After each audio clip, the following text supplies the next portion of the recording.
Nasa loob. Yan po, pinasok na kami ng tubig. Ang laki ng tubig dito ngayon. Pinasok na sa aming bahay. At dito sa harapan ay puro basura. Galing po yan dagat.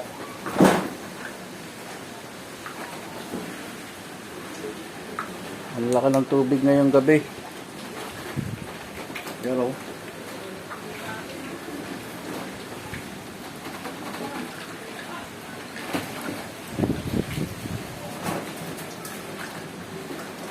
Grabe ang basura.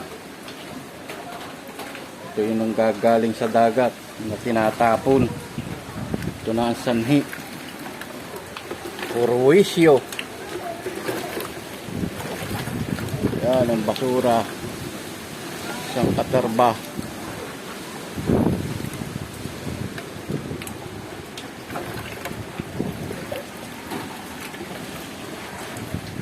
Huwag na po tayo magtapon sa dagat ng mga basura. Ito ang nangyayari.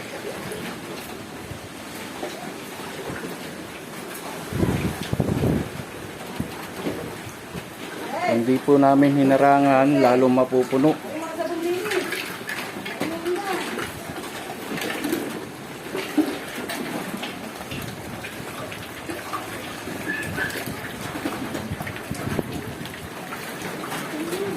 Ay hirapan na naman kami sa paglilinis. Grabe. Nagawa na lang namin ang paraan. Naharangan na lang namin.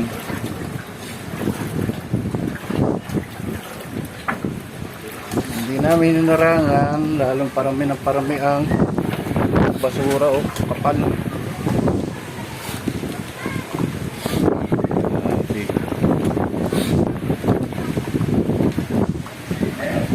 Ano po ng tubig? Yan na. Taas na tubig sa loob. Mamaya po ito hihibas. Big Purwisyo. Ang basurang